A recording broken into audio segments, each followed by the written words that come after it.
In the world of grammar, there are open and shut cases, and then there are the mysteries. The ones where a key player is just missing from the scene. Today, we're opening the file on one of the most famous grammatical cold cases out there, the passive voice. This is a story of hidden identities, of shifted focus, and, yeah, a missing agent. Our investigation starts right now. Okay, our investigation begins right here, at the scene. I want you to look closely at the evidence. The report simply reads, "The girl was hit. An action definitely occurred, a consequence was absolutely felt, but a crucial piece of the puzzle is missing. Who or what did the hitting? The agent is nowhere to be found, and that, right there, is the classic signature of the passive voice."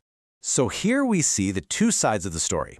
Over on the left, the active voice gives us a clear suspect. The girl hit the ball. Boom, case closed.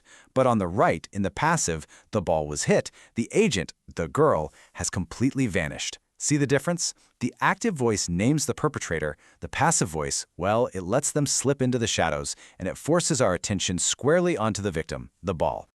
So, how do we even spot this elusive grammatical structure out in the wild? Well, every detective needs to know the code. And for the passive voice, the formula is always the same. A form of the verb to be, like is, am, are, was, were. And that's followed by a past participle, like hit, helped, or seen. This is the fundamental clue. Seriously, once you know this code, you can crack the case every single time. All right, let's take a look at the lineup. The passive voice, it can operate across different timelines, but the pattern is always consistent. In the present tense, the boy is helped. In the past, the boy was helped. And in the future, the boy will be helped. The agent's method, their MO, it's always the same. That core code, be plus a past participle, it holds true no matter the time of the crime. Now, not every verb can be a part of this mystery. Some verbs are kind of lone wolves. They don't take an object. Just think about it for a second. You can't arrive something or sleep something, right? These are what we call intransitive verbs, and they are totally inadmissible in a passive voice case. They're always active because the action just starts and ends with the subject. They can't create a situation where an agent goes missing. So why even hide the agent in the first place? What's the motive here? Well, motive number one is this. The agent is either totally unknown or frankly just not important to the story. The Eiffel Tower was designed. The crucial point here is the tower itself, isn't it? For the purpose of this sentence, the specific person who designed it might not be relevant. The focus is on this magnificent result, not the process or the person behind it. Motive number two is all about controlling the investigation. It's about directing our attention. Take a headline like this: "A new library will be designed." The person saying this wants us to focus on the community's awesome future asset, the library. Who designs it is just a secondary detail. The passive voice here becomes like a narrative spotlight, shining directly on the object of the action and leaving the doer in the shadows. But what if we actually need to reveal the agent's identity? What if it's absolutely crucial to solving the case? Well, that's where this little phrase comes in, the by phrase. The ball was hit by the girl. This is the moment of the big reveal, the unmasking.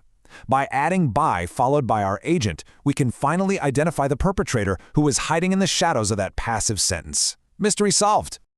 Just when you think you've got it all figured out, the case throws you a curveball. Meet the state of passive. Look at this sentence. The door is locked. Is an action happening right now? No. The action of locking already happened. What we're describing here is the result, the current state of the door. So it's not about the crime in progress. It's about the scene after the fact. The passive voice also has an informal little getaway vehicle, the verb get. Just compare these two statements. "You didn't wash the dishes" is a direct accusation, right? But "the dishes didn't get washed," well, that states the problem without directly pointing a finger. It's a really common tactic in spoken English, a way to soften a complaint or avoid placing blame. The problem gets identified, but the culprit gets away clean. So here's the crucial takeaway. The passive voice isn't just some dusty old grammar rule. It's an incredibly powerful narrative tool.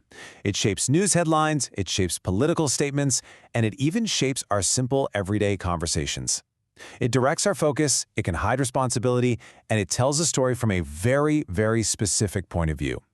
So the next time you read an article or hear a report, just ask yourself, what stories are being told and who or what is being intentionally left out? The case is now in your hands.